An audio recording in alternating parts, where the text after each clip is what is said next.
बरसाना नगरी उत्तर प्रदेश में राजा वृषभानु और रानी कीर्ति रहते थे।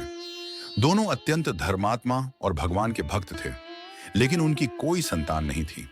वर्षों तक उन्होंने भगवान से संतान सुख की प्रार्थना की, रोज उपवास और पूजा पाठ किया। एक दिन राजा वृषभानु यमुना तट पर सूर्यदेव की पूजा कर रहे थे।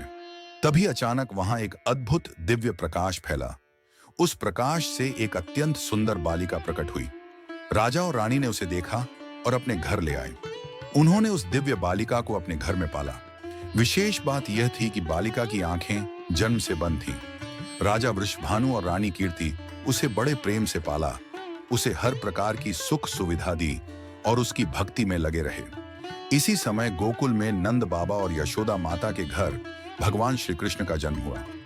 एक दिन नंद बाबा अपने नन्हे कृष्ण को लेकर वृषभानु जी के घर आए। भगवान कृष्ण ने राधा जी को देखा और अपनी छोटी उंगली से उनकी आंखों को छुआ। तभी राधा जी की आंखें खुलीं और सबसे पहले उन्होंने अपने प्रिय श्री कृष्ण को देखा। यह क्षण था जब राधा और कृष्ण का अविनाशी और शाश्वत प्रेम प्रारंभ हुआ।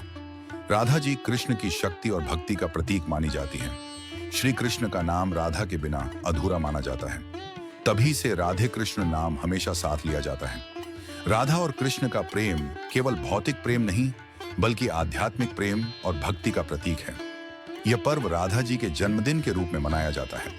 इस दिन व्रत रखने और पूजा करने से भक्ति, प्रेम और शांति की प्राप्ति होती है। मान्यता है कि इस दिन किया गया भजन, कीर्तन और राधा की भक्ति घर में सुख समृद्धि, परिवार में प्रेम और संतान सुख लाती है। स्नान और स्वच्छता। प्रातःकाल स्नान करके घर और पूजा स्थल को साफ करें। स्थापना, राधा कृष्ण की मूर्ति या चित्र को पूर्व दिशा की ओर रखें। गणेश पूजन। पूजा की शुरुआत भगवान गणेश की प्रार्थना से करें। अभिषेक।